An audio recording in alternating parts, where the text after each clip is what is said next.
¿Qué tal? Bienvenidos y bienvenidas a un nuevo capítulo de nuestro podcast de la RML. En esta ocasión tenemos una invitada muy especial. Ella es Marcela Arellano Villa. Ella es una mujer andina, feminista, sindicalista y socialista. Es presidenta de la Confederación Ecuatoriana de Organizaciones Sindicales Libres, CEOLS, así como representante de los trabajadores ante el Consejo Nacional de Trabajo y Salarios. Se ejerció como presidenta del Frente Unitario de Trabajadores, fue la primera mujer en ocupar este cargo, así como ha sido dirigente de la Confederación de las Américas. El día de hoy tenemos ese placer, ese agrado como mujeres, como Red de Mujeres Líderes, de recibir a una lideresa que por primera vez ha hecho posible que las mujeres en este país sean la cabeza de los sindicatos más importantes del país. Estamos ya casi a cumplir un cuarto de siglo del presente siglo, valga la redundancia, son ya 24, estamos en el 2024, lo que quiere decir que han transcurrido justamente un cuarto de siglo del nuevo milenio. Y es la primera vez que nosotros como país tenemos a una mujer en los sindicatos, para que vayamos viendo cuál es el proceso y cómo se van dando las cosas. Sin embargo, lo lamentable tal vez sería decir que eso no se ha dado. Y sí se dio con Marcela. Marcela, querida, muy buenos días y bienvenida a nuestro podcast. Marcela, voy a empezar con algo que me parece vital, que me parece importante rescatar en este momento. ¿Qué pasa en el escenario laboral de las mujeres y para las mujeres en un momento en el que ciertamente estamos viviendo regresión de derechos? En este ámbito y en otros, pero principalmente en lo laboral. Hola Raquel, muchas gracias por esta entrevista. Les saludo a las amigas, a los amigos, a los amigues que están escuchándonos. Efectivamente, para nosotros, para la CEOLS, después de 61 años de existencia, la CEOLS se constituyó en el 1 de mayo de 1962. Ya vamos para cumplir los 62 años. Recién a los 60 años una mujer asume la presidencia. Para el colectivo de mujeres, el Frente de Mujeres Trabajadoras de la CEOLS, la UNTA ha sido un trabajo bastante exigente, un trabajo colectivo. Yo represento a una corriente de clase, a una corriente socialista dentro del movimiento sindical en general, pero particularmente de la CEOLS, ¿no? Efectivamente, como tú planteas, el mundo laboral es un escenario muy conflictivo, un escenario donde se presentan múltiples violencias por sus características, ¿no? Los empleadores y los trabajadores tienen distintos niveles de poder. Los trabajadores están sin ningún nivel de poder en esta relación en donde el mercado, momento de avance del neoliberalismo, ha convertido al mercado en una mercancía efectivamente. Pero además estamos cruzados por un desarrollo tecnológico abismal, ¿no? O sea, el desarrollo de la ciencia y tecnología ha generado nueva estructura del trabajo. Y ha desplazado a mucha gente hacia ámbitos que antes no teníamos, ¿no es cierto? El desempleo ha incrementado, el subempleo ha incrementado. El Ecuador es un país que tradicionalmente, por historia, ha tenido ubicado el empleo en el sector informal. Hemos llegado del 45, 50, 60% de trabajo informal. En este momento estamos viviendo el momento de mayor precarización laboral en el Ecuador. Alrededor del 70% de personas están ubicadas en el trabajo no formal. Subempleo, desempleo, informalidad. Marcela, y en ese 70%, las mujeres, supongo que estamos en peores condiciones dentro de ese 70% o que ocupamos el mayor número de ese 70%. Fíjate que lo que plantea el INEC es que en general el 33% de personas trabajadoras tiene acceso a empleo decente. El resto está en la informalidad.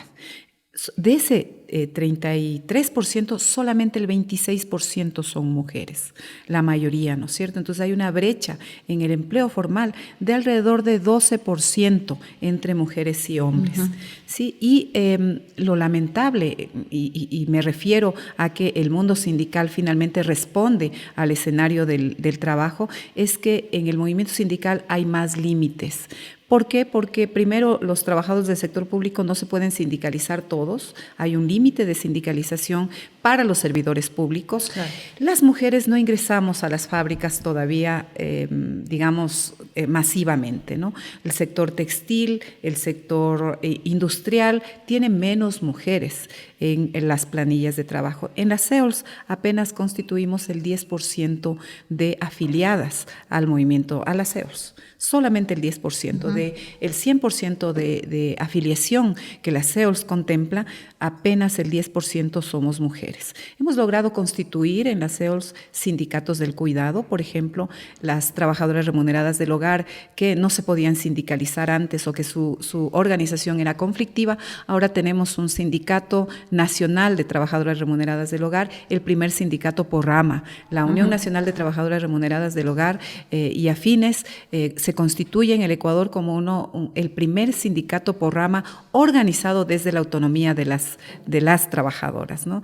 Y es un sindicato forjado por tanto la Asociación de Trabajadoras Remuneradas del Hogar del Guayas como por la CEOLS. Constituimos después nos establecimos en el 2016 y finalmente fuimos aprobadas casi 2 años después de una lucha internacional. ¿Sí? O sea, para las mujeres trabajadoras, trabajar es difícil y organizarse mucho más difícil. Pero es un logro inmenso, es decir, si tomamos en cuenta el proceso de exclusión y además casi la invisibilización de los procesos organizativos en torno a lo laboral de las mujeres y en este caso, ¿no es cierto?, de las trabajadoras domésticas o remuneradas del hogar, en ese sentido es un logro inmenso, Marcela.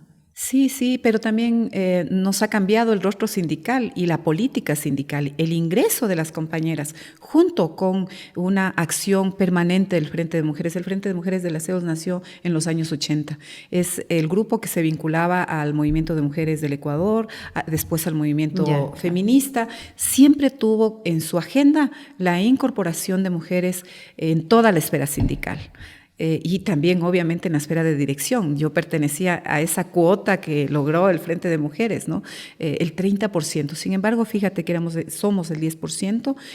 Por estatuto, nosotros tenemos el acceso al 30% de mujeres en la dirección. En esta directiva hemos logrado llegar a 40%, también es un logro. O sea, en el Comité Ejecutivo de las CEOLS somos el 40% de mujeres y eso es importante porque, primero, que le da un nuevo rostro al movimiento sindical, segundo, la agenda del movimiento sindical. Aprobamos en el Congreso donde fui electa, aprobamos una política de igualdad y equidad hacia la justicia laboral de género, que tiene como centro la reivindicación de los cuidados, del trabajo de cuidado, como un mecanismo para asegurar la justicia laboral de género. Nosotras hemos logrado que la CEOLS vuelva la mirada, por ejemplo, a la equidad salarial, a los convenios que están ya establecidos en la OIT desde hace muchísimos años, convenio 100, convenio 111, convenio 156, convenio 189, sobre el tema de las maternidades, ¿no es cierto?, 183 y ahora el convenio 190. Las CEOLS junto con la UNTA fueron las promotoras, fueron estas dos estructuras junto con otras organizaciones, incluso del Estado, instituciones del Estado, promovimos la ratificación del convenio 190, que ahora ha generado en la Asamblea Nacional la ley para la eliminación de la violencia en el lugar de trabajo, donde también tuvimos incidencia, ¿no? Bueno, es un escenario realmente gratificante, Marcela. Si bien se ha postergado y ha demorado mucho en nuestro país, no deja de ser gratificante saber que las mujeres ya organizadas estamos ocupando espacios importantes, pero sobre todo estamos trabajando sobre política pública que nos permita, ¿no es cierto?, tener mayores garantías en el ámbito del trabajo. Pero digamos, es en la medida de la organización.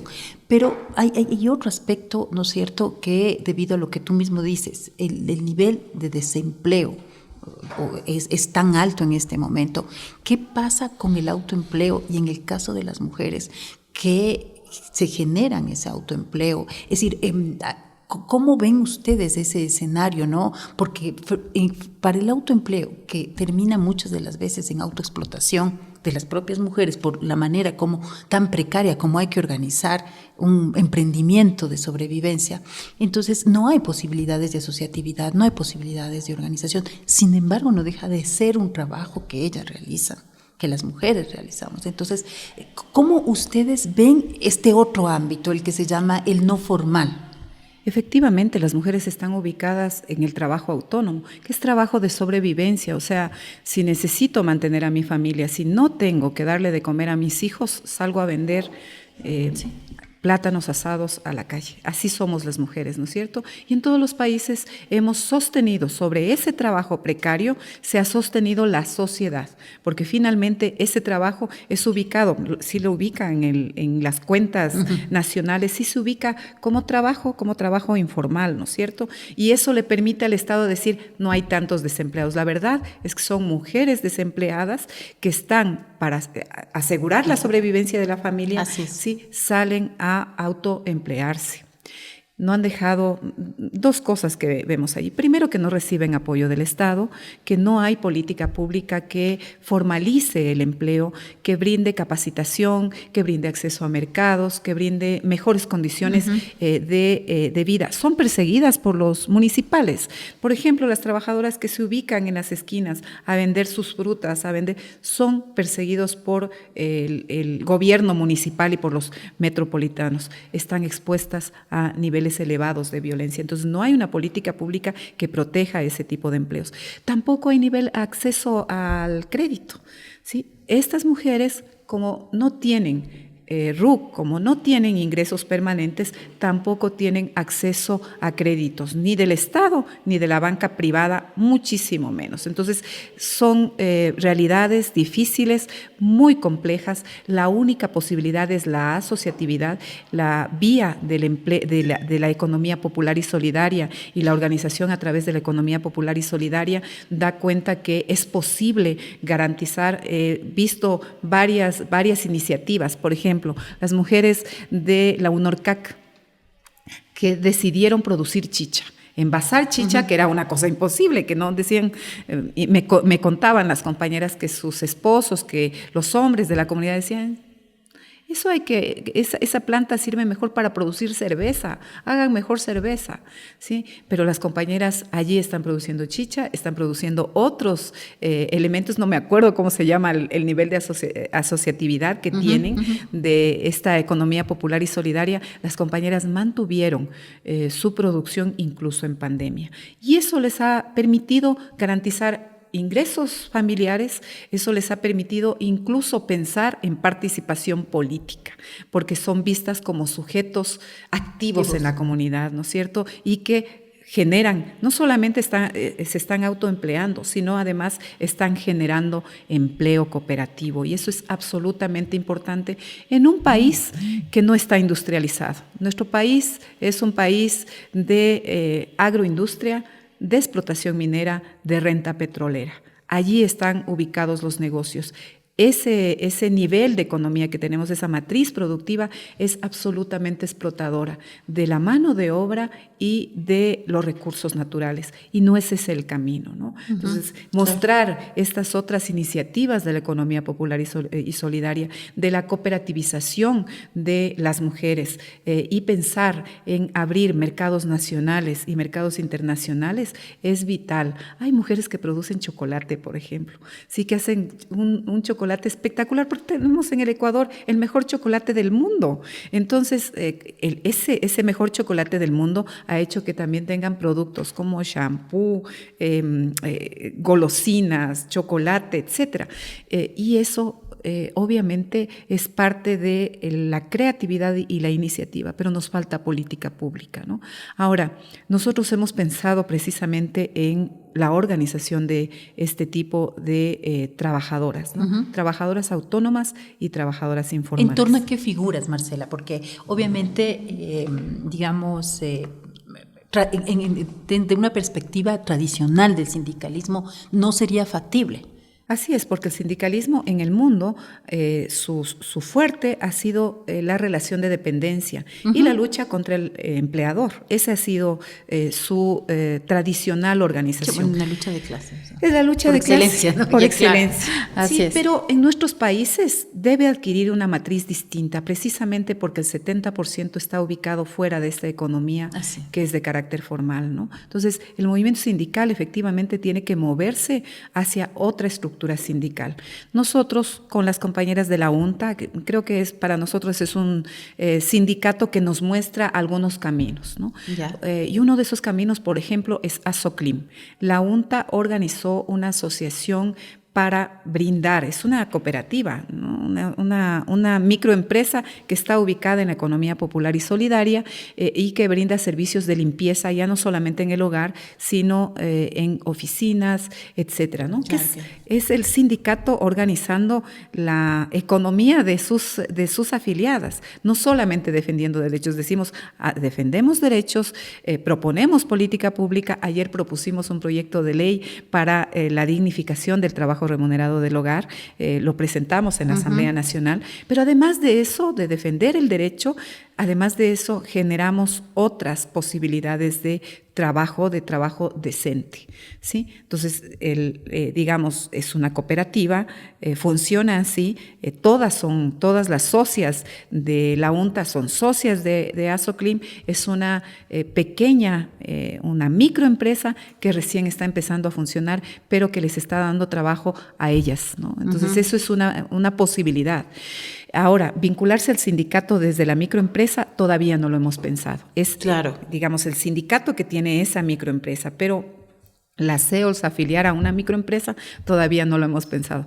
La vía de organización de las trabajadoras autónomas sigue siendo la asociatividad, la asociación y la lucha por mejores condiciones de vida, digamos, ¿no? Entonces, sí es necesario pensar en el cambio de la estructura, es indispensable en este momento de transformaciones sociales, donde además de transformación del empleo, ¿no? Es indispensable que el movimiento sindical transite hacia otras formas de organización, sin perder esta concepción de que el capital está presente, que a veces estas asociaciones, estas microempresas lo que hacen es subsidiar y sostener a este capital. A veces las trabajadoras autónomas, por ejemplo, en el caso de Yambal, de estas ventas de empresas, para no nombrar a una particular, de estas empresas de cosméticos, ¿sí? Utilizan una forma de involucrar a las trabajadoras que no son trabajadoras formales, son vinculadas como emprendedoras, pero finalmente le están vendiendo los productos. Hacen que estos productos que producen estas empresas lleguen a la población y eso se llama comercialización, eso se llama trabajo en relación de dependencia, ¿sí? Pero no se ha regulado en el país, lo veo muy difícil que se regule, pero hay que reconocer este nivel de trabajo de las personas que están en este sector laboral. Así es. Bueno, Marcela, es proponer líneas de reflexión distintas, pero sobre todo desde la realidad, ¿no? Y también desde una realidad que ya visibilice a las mujeres como protagonistas, además de todo el proceso de producción, porque esa invisibilización siempre se ha dado tanto en lo urbano, en lo rural, ¿no? Que en los escenarios rurales es más dramático todavía. Marcela, estamos caminando entonces hacia un sindicalismo con una visión femenina, feminista. Ojalá que caminemos hacia el biosindicalismo. Nosotros leímos mucho a las sindicalistas de España, a estas sindicalistas que comenzaron a agrupar precisamente a las mujeres que estaban asociadas, a las trabajadoras remuneradas del hogar, a las trabajadoras sexuales. Entonces vemos como un camino posible eso, ¿no? El biosindicalismo, el sindicalismo feminista. Tuvimos un encuentro hace un mes en Iguazú, me parece que fue el 22 y 23 de febrero, un encuentro de integración de los pueblos, un encuentro latinoamericano para la integración de los pueblos, impulsado desde Pepe Mujica y Lula. Y ¿quiénes eran las organizaciones convocantes de este encuentro? Y fue una satisfacción encontrarnos con compañeras feministas ahí en ese encuentro. La Marcha Mundial de Mujeres era un eje.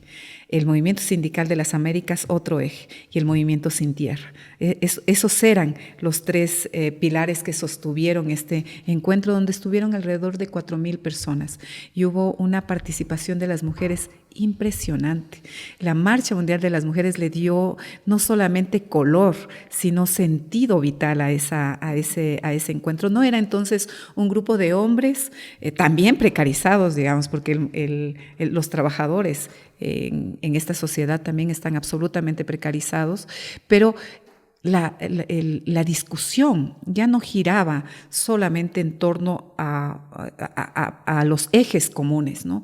Sino precisamente a esta articulación y al cambio, a pensarnos una sociedad con otro tipo de poderes, ¿sí?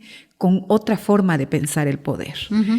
Y plantear, por ejemplo, que la discusión de la democracia, de la recuperación de la democracia radical, como esa redistribución del poder en el ámbito económico, en el ámbito político, en el acceso a conocimientos, ¿no?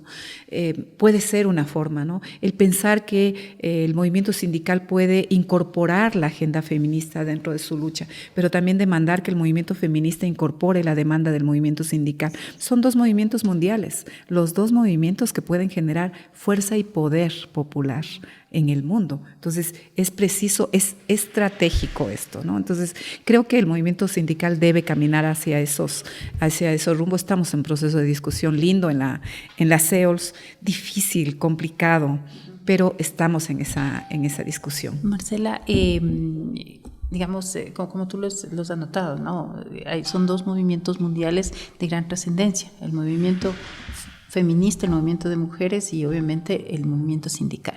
Bueno, el movimiento sindical además con una construcción histórica tan potente que lamentablemente en nuestro país no tuvo, me parece a mí, una lectura adecuada en los 80s y en los 90 para dar una transición, ¿no?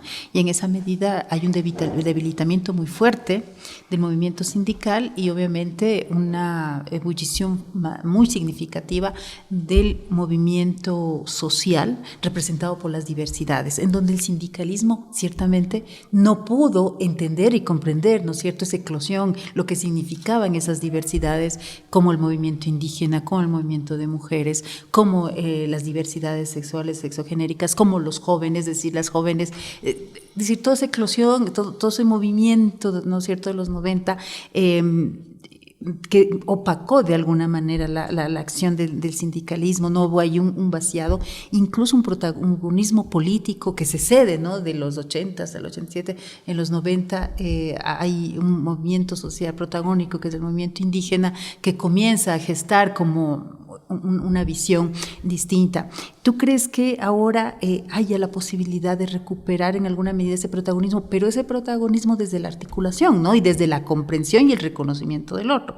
Porque una visión tradicional de nuestros dirigentes sindicales no ha generado esa articulación y sobre todo ese reconocimiento. Por ejemplo, en esa medida, ¿qué pasa con la incorporación de las mujeres trans? Ay, un tema así, me pusiste varios temas en la mesa y comencemos por el tema de los años 80 y el movimiento sindical, que era el poder social en el Ecuador. Yo creo que hay que reconocer, nosotros estamos en un momento de recuperación del archivo histórico de la CEOLS y ahí encontramos una diversidad de conquistas del movimiento sindical, de acuerdos con los gobiernos de turno. Después de las huelgas se sentaban y acordaban, y eso se plasmaba en política y en ley, no como lo que está ocurriendo ahora, que salimos a las movilizaciones, nos ofrecen una cosa y día siguiente no la cumplen, ¿no? Entonces, digamos, había un movimiento sindical de vanguardia en los años 80 que fue atacado, que fue presionado, hubo una campaña de desprestigio. Me acuerdo de mi papá, porque mi papá también era sindicalista, o sea, llegaba muy decepcionado de los dirigentes sindicales, ¿no? Sindicalista de base. Entonces decía, pero lo que pasa es que están haciendo cosas terribles allá. Cuando yo conocí a la CEOLS, conocí en los años 90, en el año 95, y conocí a mi central sindical, una central sindical poderosa todavía, porque había convocado a una huelga nacional en medio de un escenario muy complejo. Fue el movimiento sindical y fundamentalmente la CEOLS, por ejemplo, la protagonista de la caída de Abdalá Bucaram después de su intento de incremento de los combustibles. Nosotros fuimos, ya era dirigente de la CEOLS, era vicepresidenta nacional de la CEOLS, y me tocó viajar a provincia para plantear una movilización nacional, una huelga nacional que terminó en la caída de Abdalá Bucaram. Pero esa era la CEOLS, esa era la potencia del movimiento sindical. Efectivamente, creo que primero el pensamiento era alrededor de un pensamiento de clase, de lucha contra el empresario, contra el Estado burgués, digamos, pero no se miraba a los otros actores. El nacimiento, por ejemplo, del movimiento feminista, que ahora es una potencia. Sí, un movimiento de mujeres fuerte, incidente, que ya en los años 90 se movilizó por la ley, por ejemplo, 133. Participé de esa movilización, era muy niña, era guaguita, pero allí comenzó a identificarse que era una potencia. Sí, ya se visibilizaba, era significativo, ya se caminaba incluso hacia políticas públicas. Es decir, el movimiento de mujeres fue muy, digamos, transformador desde los 80, 90. Y estratégico, ¿no? Porque actuaba desde el Estado, pero también afuera del Estado. Entonces es una cosa... Y eso ha permanecido también hasta ahora. Así es, también criticado por eso. Pero digamos, es una estrategia que ha permitido cosas concretas, ¿no? No logramos mirar eso, ¿sí? Había incluso dificultades en nombrarnos feministas al interior de las organizaciones. Fíjate que es la CEOLS la que me manda a articularnos con el movimiento de mujeres.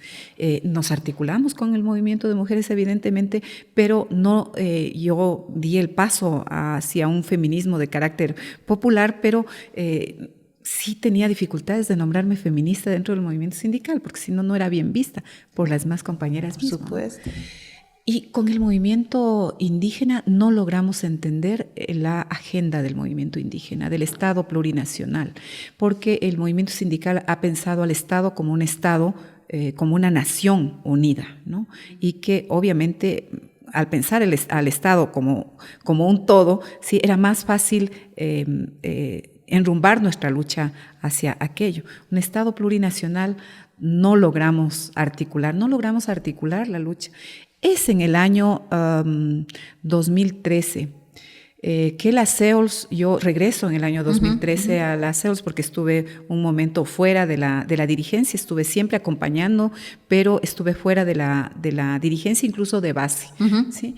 Y en el 2013 nuevamente, tanto el Frente de Mujeres como mi organización me dice, tenemos que volver a la CEOLS, o sea, la CEOLS necesita nuestro acompañamiento también, entonces volvamos a la CEOLS y nosotros necesitamos de la CEOLS. Vuelvo a la dirigencia de la CEOLS, estaba realmente complicada, nos habían dividido ya 2 veces, habíamos tenido dificultades, golpes en la estructura, sin embargo, todavía con pensamiento estratégico se plantea la unidad entre el movimiento sindical, organizaciones sociales, estudiantes, médicos y en ese momento el movimiento indígena liderado por el compañero Herrera. Entonces, esta articulación nos permite enfrentar toda la reforma laboral emprendida por el gobierno de ese entonces. Fue esa articulación la que detuvo un proyecto de código de trabajo igual de regresivo que el que fue presentado por Lasso. Sí, eso me parece que es decidor, es la unidad y la movilización lo que conquista derechos o sostiene derechos. Entonces, sostuvimos la Casa de la CONAIE, ¿sí? Bueno, acuérdense que la Casa de la CONAIE estaba en disputa en ese momento con el Estado. Sí. Se sostuvo la Casa de la CONAIE Y obviamente se planteó todo un proceso también de defensa del Código de Trabajo. Se constituyó la Comisión Nacional Anticorrupción, identificando que una de las cosas del Estado vinculado a los grupos empresariales es precisamente la corrupción. Desde que nació el Ecuador como nación, ¿no es cierto?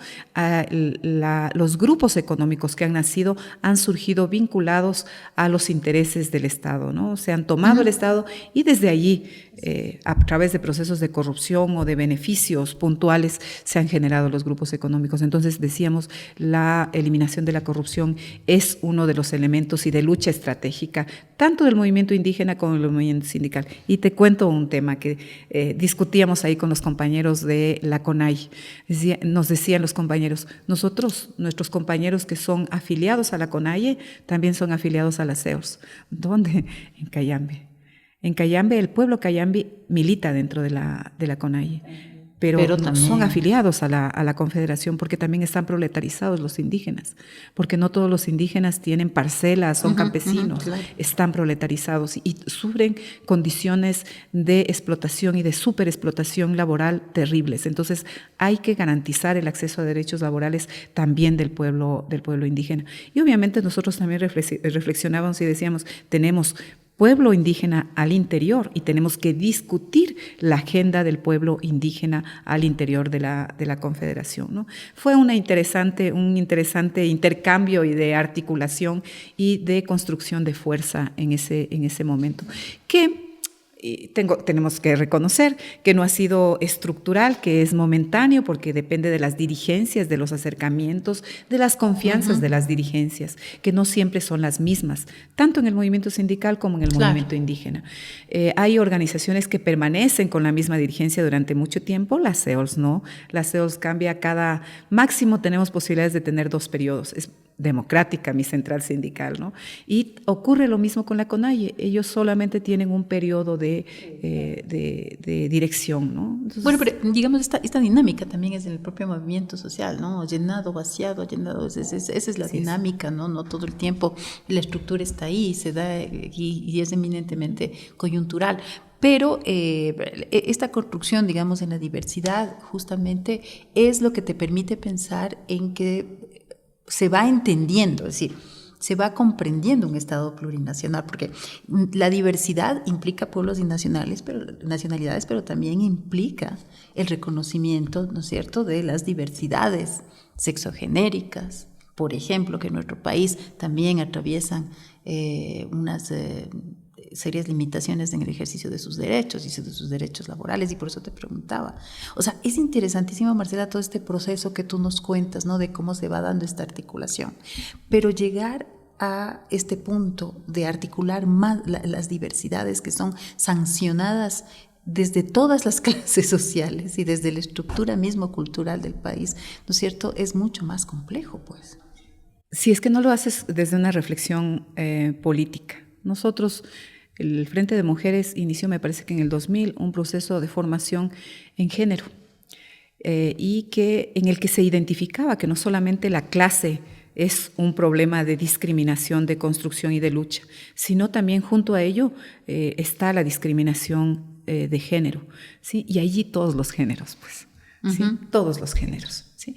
Y entonces está cruzado el tema, ¿no? Ahora, en esta formulación de política sindical para la justicia laboral de género, estamos abordando el tema y eso para nosotros es absolutamente importante porque el reconocer que en la clase trabajadora tenemos diversidades sexogenéricas y que además son mucho más discriminadas, más sobreexplotadas y, digamos, violentadas, no solamente físicamente, sino hasta la pérdida de la vida, ¿no? Entonces, es indispensable que juntemos estas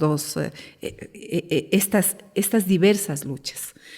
En el 2000, no sé, me parece que en el 2015, en un sindicato global iniciamos, o me posibilitaron participar en un proceso de formulación de política para las diversidades sexogenéricas dentro del movimiento sindical. Y obviamente participé, eso me permitió niveles de sensibilización.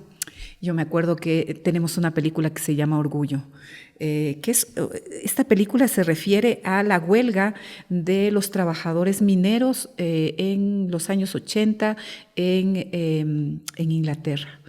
Y paralelamente estaba un proceso de persecución a los trans. ¿Sí? Estaba surgiendo el movimiento del orgullo precisamente en los años 80, movilizándose porque habían matado, habían asesinado a trabajadoras sexuales trans y estaba en pleno movimiento, le reprimían, igualito la policía reprimía por un lado a la huelga de los mineros y reprimía a las movilizaciones de las diversidades. Las diversidades toman la decisión de recolectar plata e ir a dejar a los mineros que habían estado como 3 meses, ¿no? Y al principio había una resistencia terrible, pero finalmente terminaron juntándose. Esta es una película que recoge la vida real, ¿no? Entonces, sí, las diversidades, los pueblos y nacionalidades, los defensores de la naturaleza, los activistas de derechos humanos, los trabajadores y los sindicalistas somos permanentemente reprimidos por el Estado. La represión es una política pública que ejercen, no importa la orientación política de los gobiernos, todos los gobiernos de turno, porque hay un nivel de conservar el status quo, de conservar el control social, ¿no? Y que haya esta diversidad de gente, ¿no es cierto? Esta diversidad de defensa de derechos le complica al Estado. Entonces, reprime. Entonces, es necesario juntarnos los que estamos subordinados y los que estamos en situación de represión, ¿no? El Estado ecuatoriano en el 2023 fue situado en el 3er lugar de peor país para los trabajadores, precisamente por los niveles de represión, de criminalización de la lucha, ¿no? Niveles de asesinatos de trabajadores, de dirigentes sociales, de activistas ecologistas, pero sobre todo de quienes luchan, ¿no? Quienes están movilizados. Sí, digamos, y en eso tienes toda la razón. En el Ecuador no importa el distintivo ideológico de los gobiernos. Es decir, hay una matriz patriarcal y conservadora y que hace que tengan un ejercicio tradicional de poder, en donde las diversidades generan ruido, tanto en la izquierda como en la derecha. O sea, finalmente eso es lo que sucede en nuestro país. Marcela, ¿cómo se han incorporado las mujeres trans al proceso sindical? Nosotros tuvimos previo, digamos, el Frente de Mujeres tuvo un proceso de formación vinculado a la Escuela Sindical Feminista.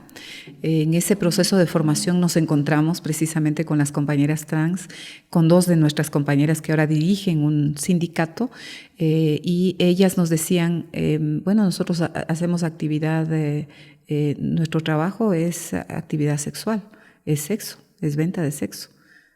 Y para nosotros, o sea, pararnos en una esquina significa violencia. Precisamente en esa escuela reflexionábamos sobre el trabajo, los tipos de trabajo también que hay, ¿no?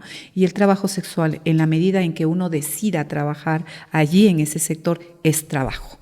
Por lo tanto, tiene que ser reconocidos los derechos y tiene que ser reconocido niveles de protección. Y el sindicato es un nivel de protección. Entonces, tomamos la decisión con las compañeras de avanzar en la reflexión sobre el trabajo sexual y obviamente derivó en la sindicalización de las compañeras, ¿no? Las compañeras en este momento tienen constituido una asociación que se llama Sindicato Furia Trans y están activando en torno a los temas de seguridad y de salud fundamentalmente. Esos son los temas prioritarios para este sindicato. Pero sí es posible hacer sindicato allí, ¿te das cuenta? O sea, o sea, si se ubica como trabajo el tema, se ubica entonces la necesidad de organizarse y la organización preeminente en el mundo del trabajo es el sindicato.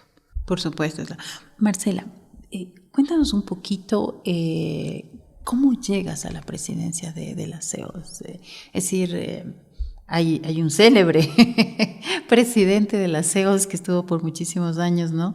Y se me hace un poco complejo pensar que haya dado un paso al costado, sobre todo para que haya ahora una representación de mujeres que es significativa, porque no eres la única mujer. Tú has llegado a la presidencia, pero hay más mujeres en todo este proceso de transformación del sindicalismo. ¿Cómo llegaste?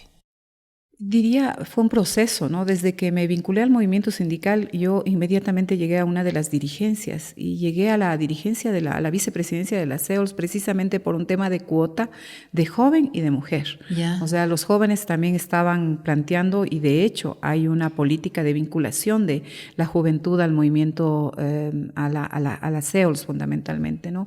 Ha habido una escuela de formación de cuadros, era parte de esa escuela de formación de cuadros, parte de una corriente sindical clasista, pero también que mira estas otras diversidades, precisamente por mi vinculación con el movimiento feminista.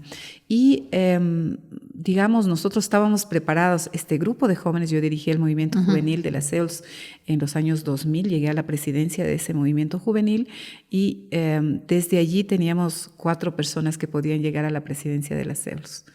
Y habíamos llegado a la presidencia de las federaciones, o sea, era llegar a la dirigencia de los sindicatos, habíamos llegado, estábamos un grupo importante, habíamos llegado a las presidencias de las más importantes federaciones y pretendíamos que en el 2000 podamos tener una presidencia. No era Marcela Arellano, teníamos como 4 o 5 cuadros preparados para ya la dirigencia de las CEOs. Pero hubo una negociación tras bastidores que no nos involucraba a nosotros. Y finalmente termina llegando este señor Jaime Arciniega. Este señor traicionó a la Confederación, se articuló a cada gobierno de turno, dividió a la Confederación. Y ¿no? Tuvo varios periodos, además. Tuvo varios periodos. Y yo fui perseguida por este sujeto. Y por eso salí de la CEOLS. O sea, dije, a ver, uno hay que medir las fuerzas, ¿no? O sea, estar permanentemente peleado, primero que se desgasta. Segundo, que si es que no hay, digamos, un colectivo, una corriente fuerte, desgastas también a los compañeros porque comienzan a perseguir a los compañeros también. Entonces yo tomé la decisión de más bien retornar a la base, de hacer trabajo en la base y de vincularme a otros procesos. Porque cuando naces política no queda, o sea, no puedes concebir el mundo si es que no haces tareas políticas, ¿no? Entonces me vinculé a otras acciones y obviamente nosotros trabajamos fuertemente para que salga Jaime Arciniega. Pero hasta eso ya despidieron a los compañeros que eran los posibles cuadros, ¿no? Jaime se encargó de anular y de cortar cabeza a varios. Entonces hubo un momento de inflexión de la CEOLS y de su propuesta programática en ese momento de obscuridad. Ves que las organizaciones tienen claridades, claros oscuros. En ese momento de oscuridad tuvimos dificultades, pero como te digo, en el 2000, un joven dirigente también, dirigente de base, él no perteneció nunca a el movimiento juvenil, por ejemplo, no estaba en las direcciones altas de la CEOLS, pero le planteamos que él asuma la presidencia, esta corriente de la que te hablo, planteó que asuma la presidencia en el 2007, Eduardo Valdés. Joven, él llegó creo que con 38 años de edad a la presidencia de la CEOLS para el perfil sindical por supuesto que teníamos, claro, por supuesto. Entonces, obviamente desarrolló un buen trabajo de sostenimiento porque habíamos entrado en un proceso de división de la Confederación, sostuvo la Confederación y con él abrimos nuevamente un espacio de reflexión juvenil, otra vez el Frente de Mujeres se estructuró, yo vuelvo en el 2013 con varias compañeras también, asimismo de la corriente, con la Asamblea de Mujeres Populares y Diversas, fíjate, porque yo me había involucrado más bien al movimiento de mujeres y volvemos con el movimiento, con esta asamblea y obviamente a proponer cosas ahí, ¿no? A pelearles a los compañeros, porque ciertamente el pensamiento es vertical, patriarcal, entonces plantear cosas como la cuota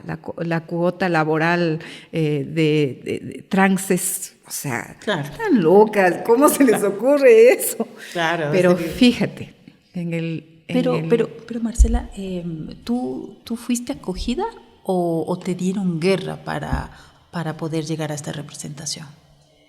En el 2013 me dieron mucha guerra cuando volví, porque además yo planteaba una crítica dura al gobierno de ese entonces, evidenciaba que había flexibilización laboral, que había persecución sindical y obviamente la corriente que estaba en ese momento en la dirección no tenía un apoyo crítico y allí hubo mucha violencia.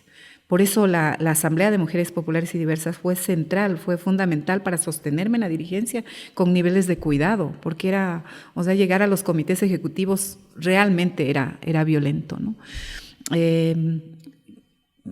Posteriormente, ahora yo salgo nuevamente de la dirigencia máxima. Siempre me mantuve acompañando al compañero Ángel Sánchez cuando llegó a la presidencia y estuve acompañando. Siempre estuve en la dirigencia del Frente de Mujeres, en la coordinación, en la Secretaría Ejecutiva, en los temas de formación.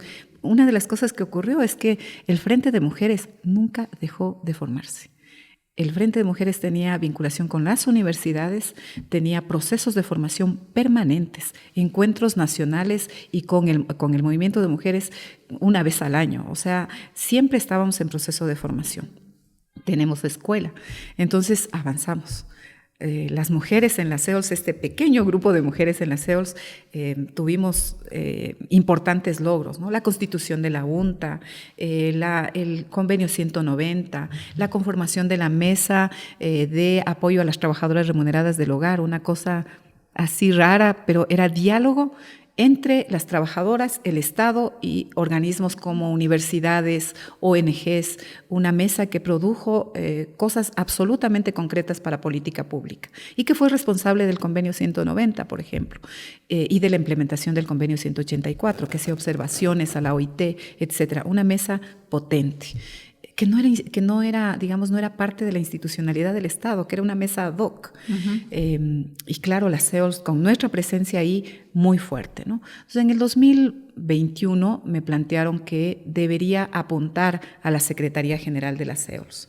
Dije, veamos. Conversamos con las compañeras, dijimos sí, le apuntamos a ver por qué, o sea, ¿para qué llegar? Primero nos preguntamos, ¿para qué vamos a las CEOLS? ¿Para qué hacernos cargo de una organización con una estructura súper pesada? Porque es una estructura de trabajo permanente, de atención a conflictos permanente. ¿Por qué hacernos cargo de eso? ¿Para qué? ¿Cuál es nuestro interés ahí? Claro. Nuestro interés, el sistema de cuidados, la valoración del trabajo remunerado del hogar, el biosindicalismo, un sindicato potente, distinto, sí había intereses.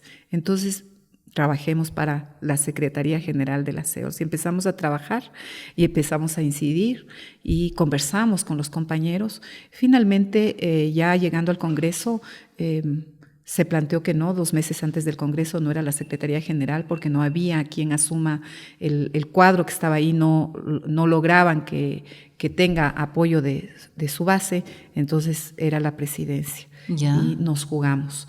Pero hubo yo creo que esa es parte de la disputa, ¿no es cierto? Y si se incorporan elementos como es mujer, no va a poder. Es feminista, eso cuidado feminista. Claro, y eso estuvo presente. Eso estuvo presente, absolutamente presente. O sea, llamaban al cuidado es feminista, cuidado es diversa, o sea, cuidado es lesbiana, no vale que se tomen la organización. Entonces, obviamente, eso son niveles de violencia. Pero nosotros... Yo pertenezco a una organización política, un partido político, pertenezco al movimiento de mujeres. Nosotros sabemos dar la batalla y la lucha, sabemos que es lucha política y que es confrontación de pensamiento, de poder, de prácticas. Y lo que hicimos nosotros era obviamente mostrar el trabajo. ¿Sí? Hemos trabajado, estamos aquí, somos legítimas y llegamos legítimamente a la dirección y vamos a aportar en la organización. Entonces, ahí estamos, dándole la pelea, ¿no? Yo creo que las CEOLS en esta temporada, primero lo que hemos hecho, por ejemplo, es una fuerte campaña de sindicalización.